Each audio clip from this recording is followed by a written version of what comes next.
Dans cet exercice, on va traiter l'opération de chromage d'un pare-choc d'automobile. On envisage de chromer entièrement un pare-choc d'automobile en y déposant une couche de chrome d'une épaisseur de petite 50 micromètres. Le pare-choc est considéré comme un bloc parallélépipédique, le voici. Il a une longueur grande L, une largeur petite l et une épaisseur qui est H, reliée à une électrode. Donc on immerge le pare-choc dans une solution contenant de chrome, des ions de chrome 3, Cr3aqueux, puis on applique une tension entre les électrodes ainsi constituées, une seconde électrode de nature adéquate. Le courant est établi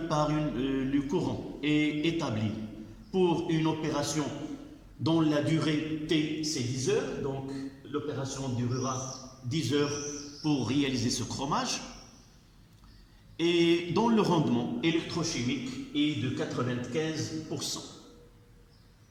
Ça veut dire, par exemple, on verra dans les questions qui vont être posées, c'est le générateur débitera une quantité d'électricité Q, alors il ne sera utilisé au niveau de chromage qu'une quantité Q', de telle façon que ce Q' ne sera que 0,95% de la quantité d'électricité qui circule dans le circuit pendant la durée de chromage qui est de 10 heures. On verra ceci par la suite. Donc la première question, écrire l'équation de la réaction d'électrodes qui permettra la formation de chrome métallique à partir des ions de chrome 3. Donc là, on veut déposer le chrome, ici, c'est-à-dire de Cr3 plus aqueux, on aura une couche de chrome qui couvrira ce pare-choc. Donc la première question, c'est écrire l'équation. Tout simplement, la première question, je vais la noter ou écrire l'équation. Écrire l'équation d'électrode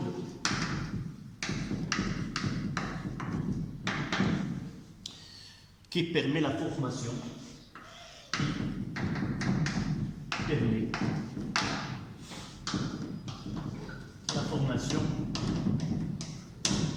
de chrome solide sur le pare-choc.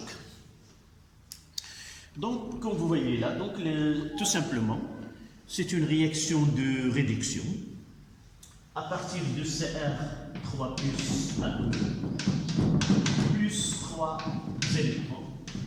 Il nous donne Cr solide, un dépôt métallique. C'est-à-dire tout simplement, il s'agit là d'une réaction de réduction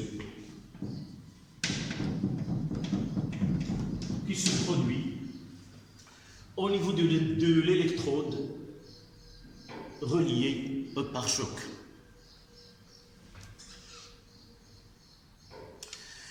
Deuxième question. La deuxième question, c'est le pare-choc constitue-t-il l'anode ou la cathode de l'électrolyseur? Le pare-choc constitue-t-il l'anode, la cathode ou l'anode? La cathode ou l'anode de l'électrolyseur.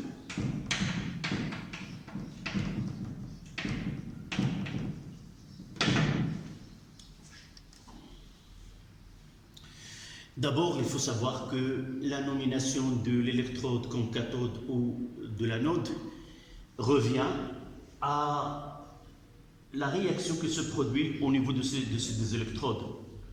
On nommera l'électrode comme cathode si la réaction qui se produit au niveau de cette électrode est une réduction. Donc on dit il y a une réduction cathodique et il y a une oxydation anodique. Donc il suffit de connaître quel est le type de réaction qui se produit au niveau de l'opération de chromage, de formation de chrome. Donc de là, on voit qu'il s'agit bien d'une réduction.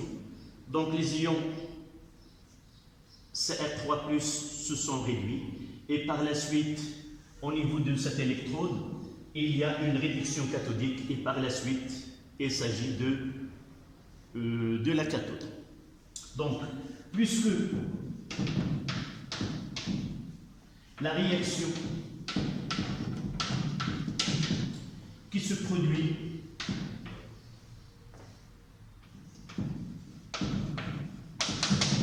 au niveau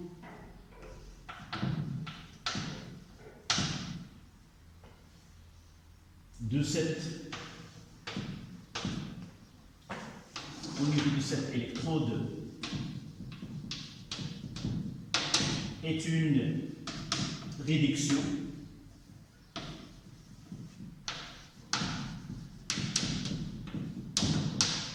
donc il s'agit bien d'une cathode.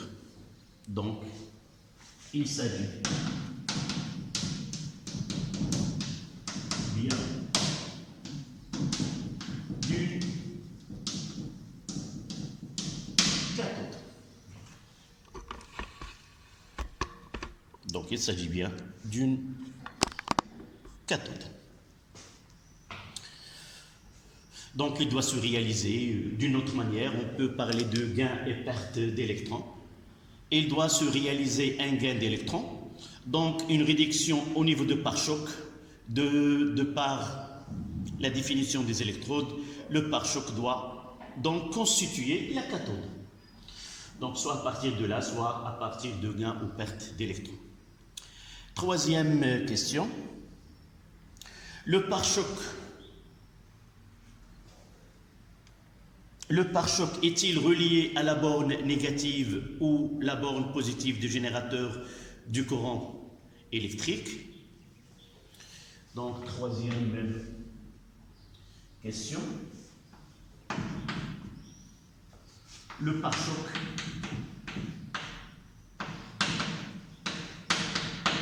est-il relié au pôle positif ou au pôle négatif?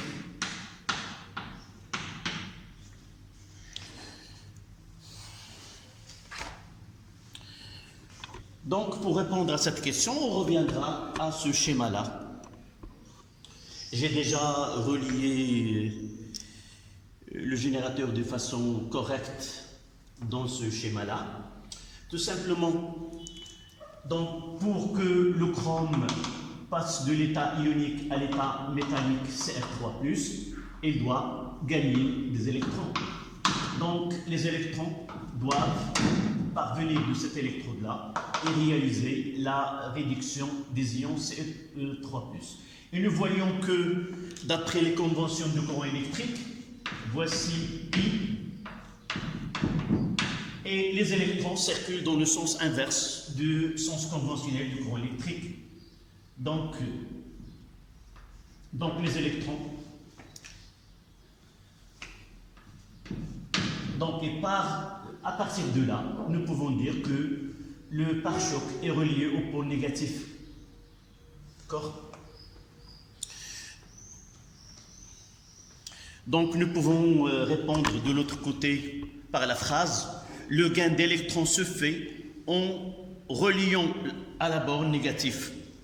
Donc, le gain d'électrons ne se fait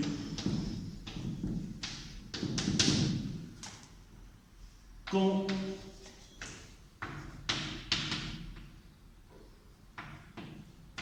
se reliant au pôle négatif.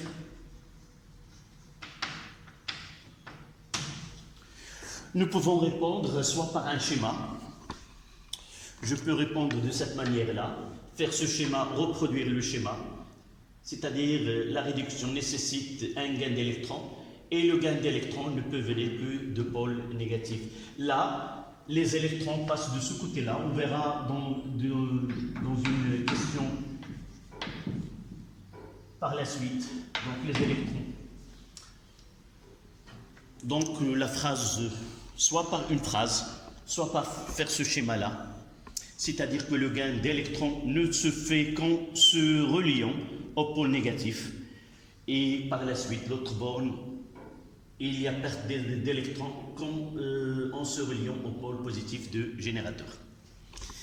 Ça, c'est la question 3. Donc, la quatrième question. Donc,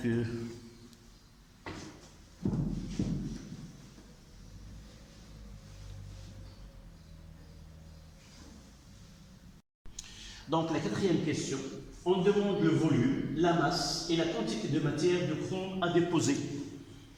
Et pour répondre à cette question, on reviendra à ce schéma-là. Donc en réalité, on va vêtir cette forme géométrique par une couche d'épaisseur petit e. Donc le volume qui va être formé, ça sera quoi? Ça sera la surface fois cette épaisseur E. Donc les surfaces que nous avons ici, nous avons deux surfaces là. Donc je vais faire, d'abord on parlera de ce que je vais faire comme réponse. Donc j'ai deux surfaces, c'est petit L fois grand L. Donc 2 fois petit L fois grand L, ces deux surfaces là. Et j'ai ces deux surfaces et ces deux surfaces. Donc je vais mettre là S, d'abord S total, ça sera 2 fois L fois petit L, ces deux surfaces là. Et les deux surfaces latéraux, c'est petit h fois L plus 2 petit L fois h, plus les deux latéraux, c'est 2 fois grand L fois h. Voilà la surface totale. Donc le volume total, ça sera S total fois E. C'est-à-dire, elle sera 2L petit l plus 2L fois H plus 2L fois H, le tout fois E.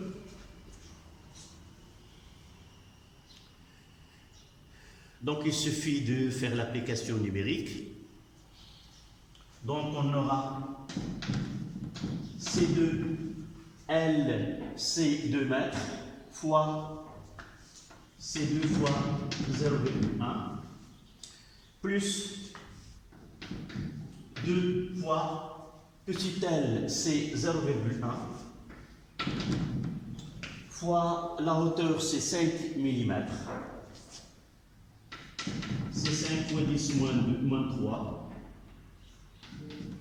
plus 2, fois L, ça sera 2, et 2 fois petit h, c'est 5 fois 10 moins 3. Le tout fois E. Je mettrai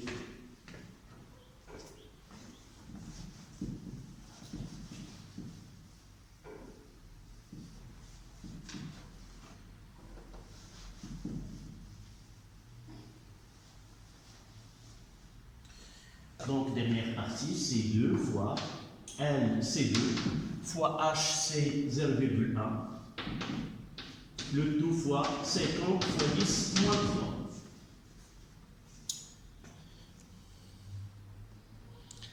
avec une calculatrice, ce volume total, ça sera presque 2,1 10 moins 5 mètres cubes.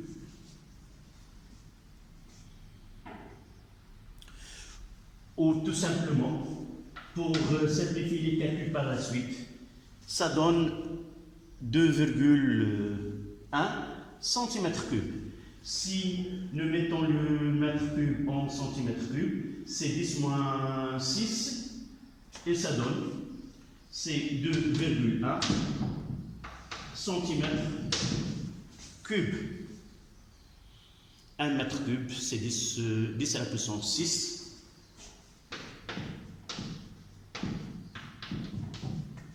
C'est 10 à la puissance 6 cm3.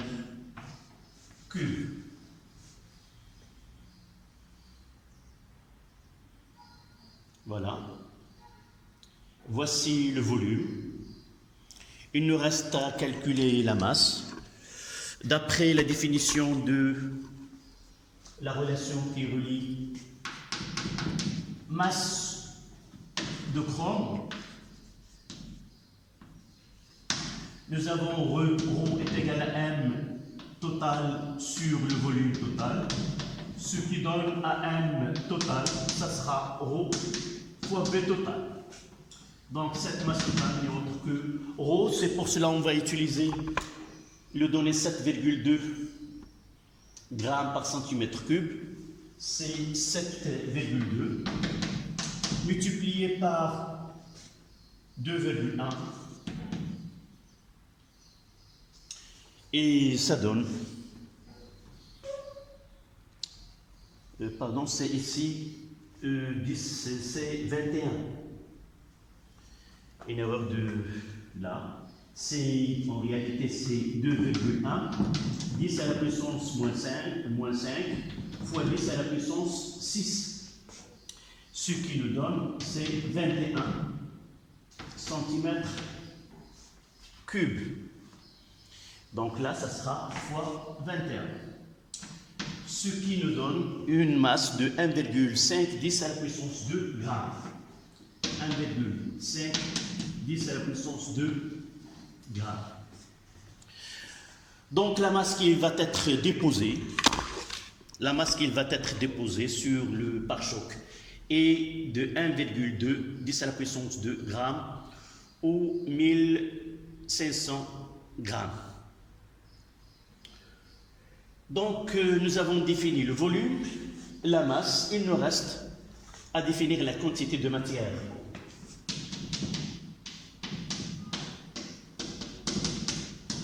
Quantité de matière,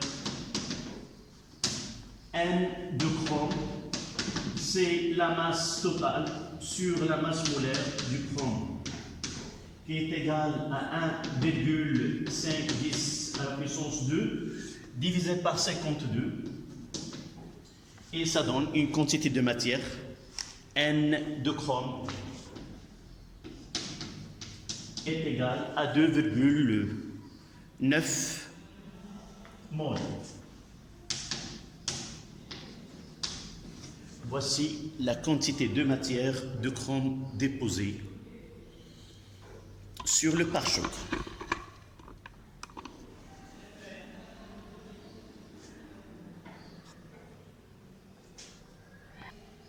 On passe à la question suivante, la question 5.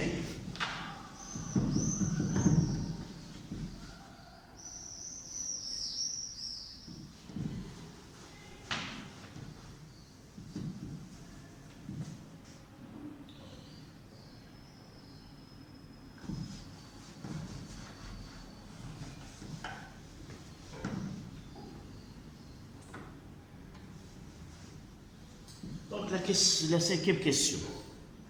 Indiquez la relation liant la quantité de matière et la quantité d'électricité ayant traversé l'électrolyseur pendant l'opération et calculer ce Q.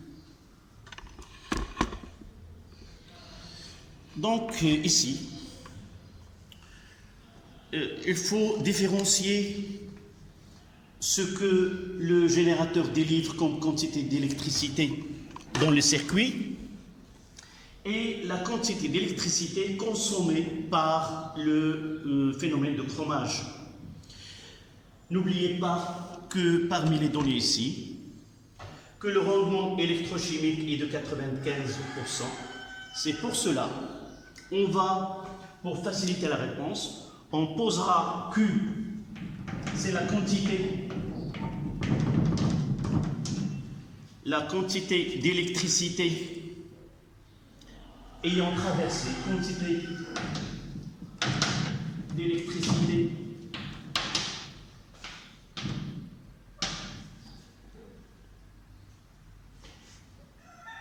qui a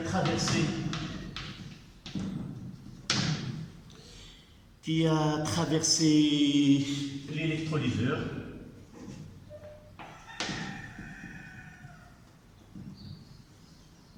Qui a traversé l'électrolyseur.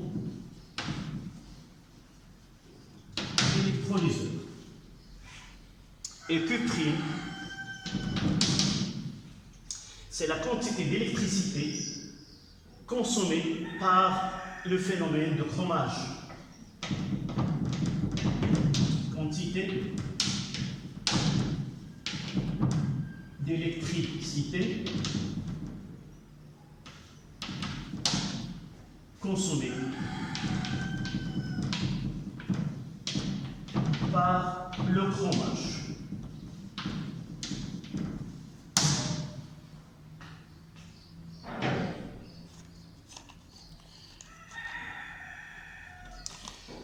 Donc, pour calculer la quantité d'électricité consommée par le chromage, il suffit de revenir à l'équation de la réaction qui se produit au niveau de la cathode. C'est-à-dire que Cr3 plus 3 électrons nous donne Cr solide. Et de là, la quantité de matière des électrons sur 3, la quantité d'électricité consommée au cours de cette opération CNE sur 3 est égale à N de Cr sur 1.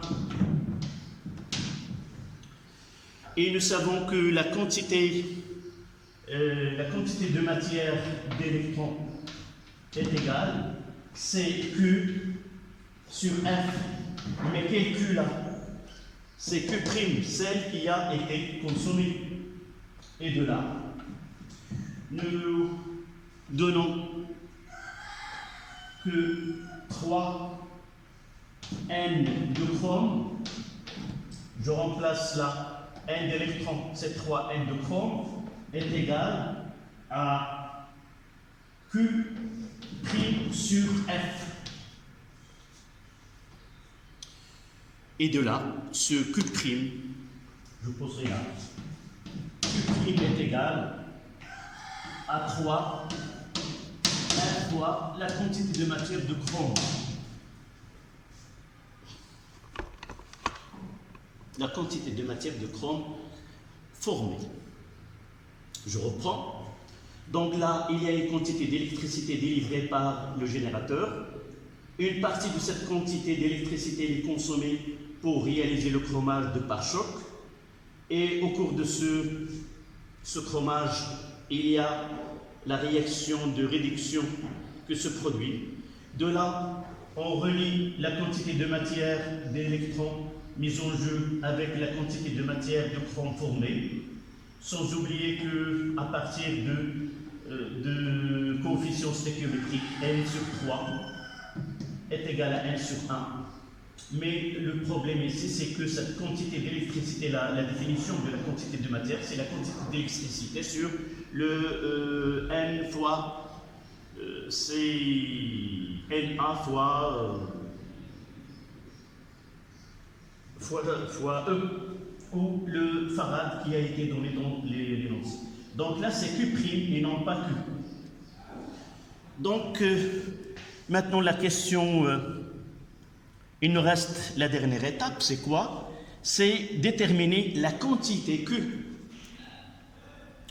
Donc, ce Q', il suffit de voir, d'utiliser le pourcentage Q' sur Q est égal à 0,95. C'est-à-dire que la quantité d'électricité consommée n'est que 95% de la quantité délivrée par le générateur. De là, on tire que CQ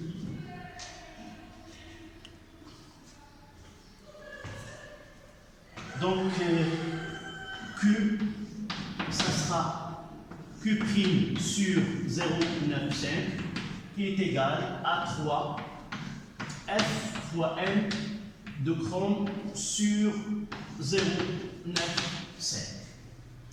Voilà la quantité d'électricité délivrée par le générateur au cours de cette opération-là. L'application numérique, ce que 3 fois 9,6,5,0,0 fois la quantité de matière que nous venons de calculer, c'est 2,9. Le tout divisé par 0,97. Et ça donne Q est égal à 8,8 à peu près.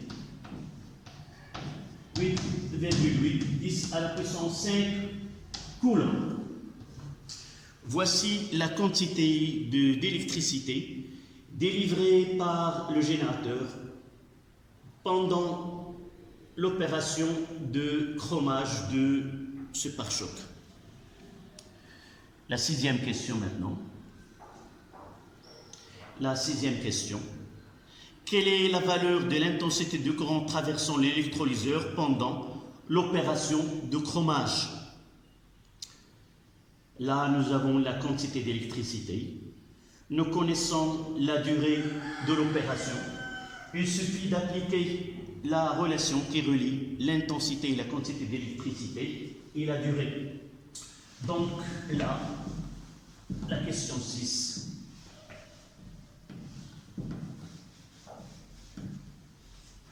Sixième question. Calculer l'intensité de courant I traversant le circuit pendant la durée de chromage. Donc la relation c'est I est égal à Q sur delta T. La durée c'est 10 heures. Donc ici ça sera ce 8,8 10 à la puissance 5 divisé par 10. 1 heure c'est 3600 secondes. Et ça donne une intensité à peu près de 25 ampères. Donc pendant la durée de chromage, on estime que l'intensité de courant est voisine de 25 ampères. Septième question.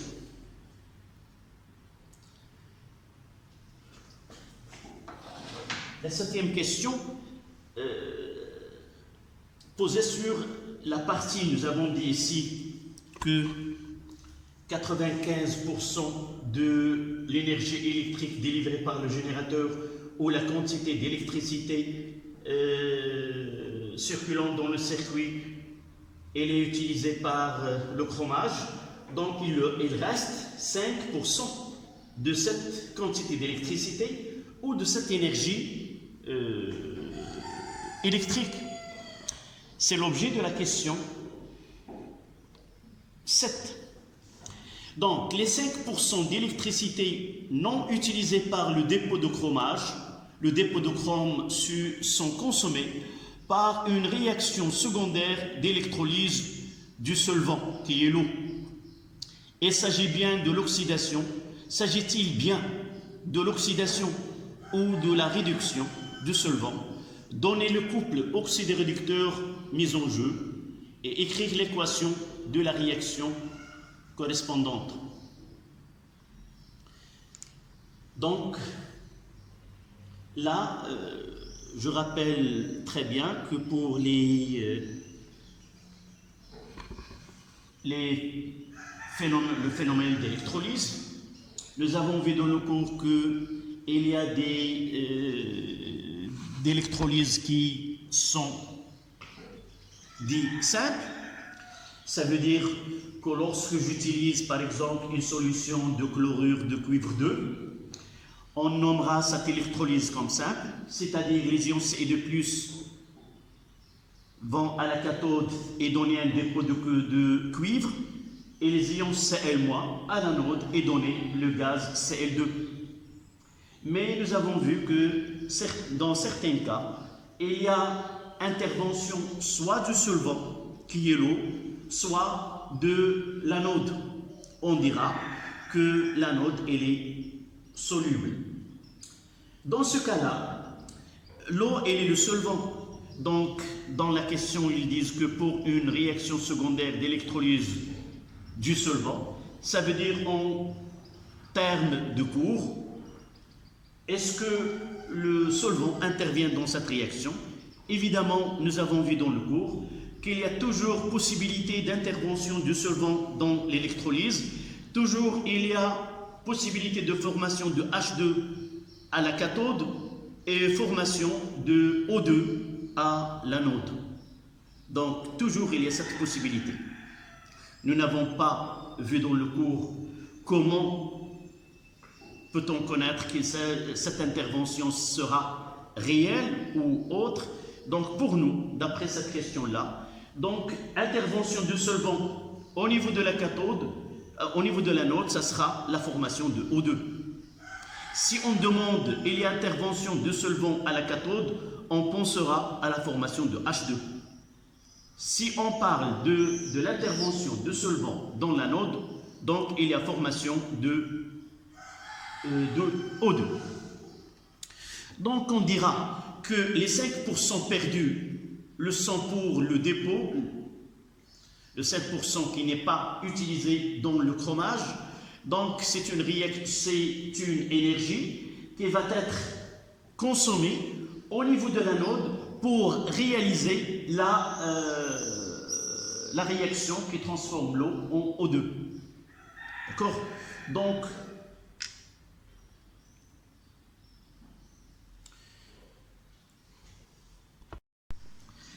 on passe à la 7e question. Qu'est-ce qu'il dit? Les 5% d'électricité non utilisée pour le dépôt de chrome sont consommés par une réaction secondaire d'électrolyse du solvant qui est l'eau. S'agit-il de l'oxydation ou de la réduction de solvant? Donner le couple oxydant-réducteur en jeu, écrire l'équation de la réaction correspondante. D'abord, il faut bien analyser la question, puisque on parle de ce qui se passe à la cathode, c'est-à-dire il y a une réaction principale et il y a une réaction secondaire. Nous avons déjà dit que pour l'électrolyse, toujours il y a une compétition, si vous voulez, entre les couples oxyde-réducteurs au niveau de la cathode et au niveau de l'anode. Parmi les espèces chimiques qui interviennent dans l'électrolyse, c'est le solvant qui est l'eau. Et nous avons vu que l'eau peut intervenir soit à la cathode, soit à l'anode. D'une façon générale, elle peut intervenir à l'anode en donnant formation de gaz dioxygène O2, comme il peut intervenir au niveau de la cathode et donner un gaz qui est le dihydrogène H2. Là, la question pour connaître, est-ce qu'on parlera de ce qui se passe à la cathode ou ce qui se passe à l'anode? Nous devons bien lire la question. Ils ont dit une réaction secondaire. Cette phrase-là, réaction secondaire, ça veut dire qu'on parle de la cathode et non pas de ce qui se passe de l'autre côté de l'anode. Donc, une réaction secondaire, c'est-à-dire en compétition, si vous voulez, en parallèle avec la réaction principale qui donne le chromage, le passage de CR3 plus à CR, en compétition avec il y a l'eau qui entre en compétition avec ce couple CR3 plus sur CR. Donc, sous-entendu, on parle de l'intervention de l'eau au niveau de la cathode et non pas de l'autre électrode qui est la cathode. Ce qui nous dirige vers cette réponse, c'est le terme une réaction secondaire. Donc, septième question. Réaction secondaire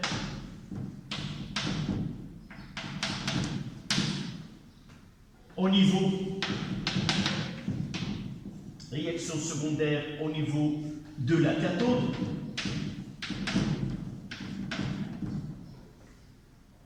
avec intervention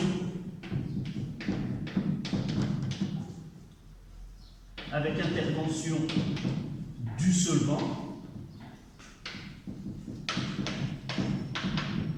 qui est l'eau ne peut donner que la formation de gaz H2. Donc on sait à l'avance que l'eau intervient à la cathode par formation de H2 et intervient au niveau de l'anode par formation de O2. Donc là, on va écrire que H2O va donner H2. On va essayer d'équilibrer cette équation. Donc là, je mettrai 2 et j'aurai ici 2H au moins. J'aurai 2O, 2O, 4H. Évidemment, je peux faire une autre manière. J'utiliserai la deuxième. Pour le charge, ça sera combien ici? Nous avons un excès de 2 électrons, donc ici plus 2 électrons. Je peux utiliser l'autre méthode qui est la plus simple. En dirant que ce sont les ions H+ qui interviennent. Ça donne H2 gaz. Et là, plus 2 électrons, c'est la méthode la plus simple. Et puisqu'on parle de solvant, je ne garderai pas H+, donc j'ajouterai 2H au moins de deux côtés. Et j'aurai là ça sera 2H2O, donc 2H plus H au moins plus 2 électrons, ça donne H2 plus 2H au moins. Et là, c'est 2H2O plus 2 électrons. Il vaut mieux d'utiliser cette méthode, plus c'est difficile de utiliser l'équilibrage avec H au moins. Donc ça donne H2 plus 2H au moins. Donc le couple ici c'est H2O. Là c'est une réduction. Là, c'est une réduction. N'oublions pas que nous sommes à la cathode, donc c'est une réduction. Là, ça sera un oxydant, et là, ça sera le réducteur. Une réduction, c'est la réaction que subit un oxydant. Et par la suite, le couple, ça sera H2O sur H2. Voilà. Le couple est mis en jeu au cours de cette, si vous voulez, réaction secondaire